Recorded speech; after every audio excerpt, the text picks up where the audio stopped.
सच है विपत्ति जब आती है, कायर को ही दहलाती है।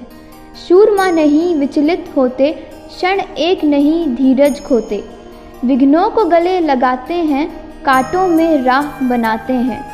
हिंदी साहित्य में राष्ट्र प्रेम और ओजस्वी कविताओं के लिए जाने वाले रामधारी सिंह दिनकर जी को किसी परिचय की ज़रूरत नहीं है। हिंदी से प्रेम करने वाला हर व्यक्ति इनसे भी ज़रूर प्रेम करता होगा।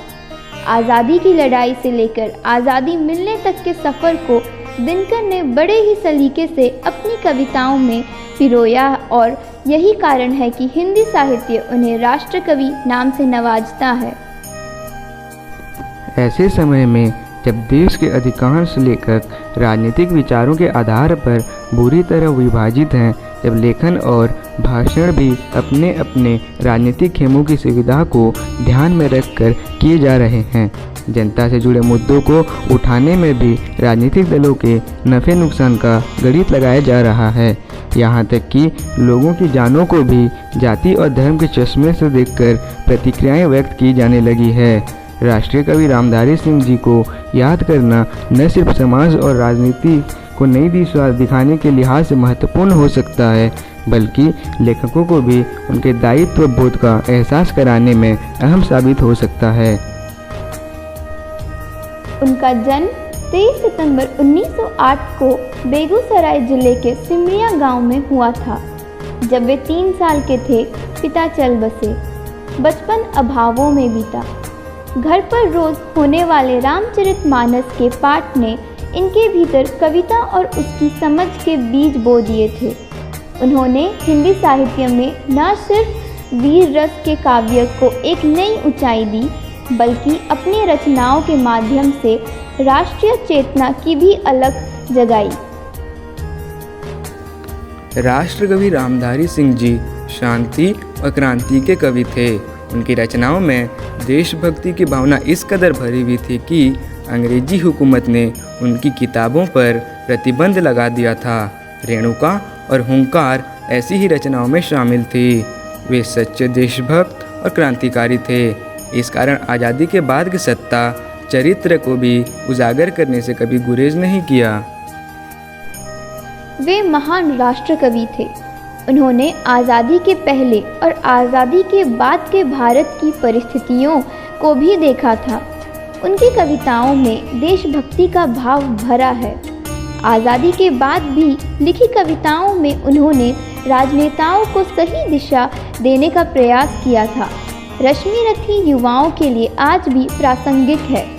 भारतीय जनमानस में जागरण की विचारधारा को प्रखर बनाने का पुनीत कार्य योजना रामधारी सिंह दिनकर जी के द्वारा की गई थी। उन्हें राष्ट्रीय हिंदी कविता का वैतालिक भी कहा जाता है। उर्वशी काव्य पर राष्ट्रीय ज्ञानपीठ पुरस्कार प्राप्त हुआ और साथ ही राष्ट्रपति द्वारा पद्म भूषण से सम्मानित भी किया गया। उनकी भाषा की सबसे बड़ी विशेषता यह है कि अभिव्यक्ति की सटीकता और सुस्पष्टता है। युद्ध और शांति को लेकर दिनकर जी के विचार भी काफ़ी प्रेरणादायी हैं।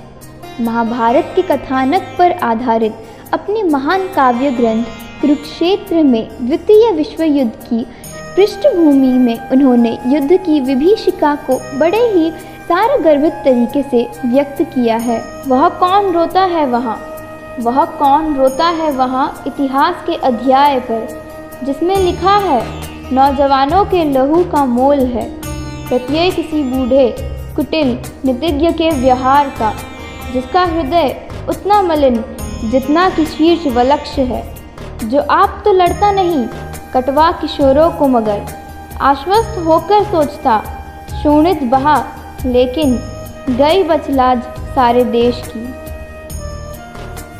उनके लिए राष्ट्रहित सर्वोपरि था, क्योंकि किसी एक विचार के प्रति वे कट्टर नहीं थे और जिसमें जो अच्छाई देखी उसका अनुसरण किया। इसलिए प्राय सभी विचारों के लोग आज दिनकर पर अपना दावा ठोकते हैं और सभी अपनी अपनी सुविधा के हिसाब से उनका इस्तेमाल कर लेना चाहते हैं। लेकिन अगर वे सभी ठीक से उनके साहित्य का अध्ययन करें तो शायद उन सबको थोड़ी थोड़ी रोशनी मिल सकेगी। दिनकर जी की कविताएं बाकी लेखकों से अलग थी, क्योंकि जहां एक तरफ उनमें ऊर्जा क्रांति विद्रोह की ललकार थी तो दूसरी तरफ कोमल श्रृंगारिक भावनाएं भी झलकती। उनकी यही खूबियाँ थी कि आज भी उनकी कविताओं का जादू हम सब पर कायम है। वो कभी एक विचारधारा के समर्थक नहीं रहे और सत्ता के करीब होने के बावजूद भी वो हमेशा जनता से अलग नहीं रहे। एक राष्ट्रकवि का जन कवि भी बने रहना उनकी सबसे बड़ी विशेषता थी। उनके बारे में हरिवंश राय बच्चन जी ने कहा था कि दिनकर जी को एक नहीं बल्कि गद्य, पद्य, भाषा और हिंदी की सेवा के लिए अलग अलग 4 ज्ञानपीठ पुरस्कार मिलने चाहिए थे। पूरे भारतवर्ष में अपनी पहचान बनाने वाले तेजस्वी ओजस्वी कवि रामधारी सिंह दिनकर जी की जन्मतिथि पर हम ये कह सकते हैं कि वे सदैव हमारे मन मस्तिष्क में स्मरणीय बनकर रहेंगे। धन्यवाद।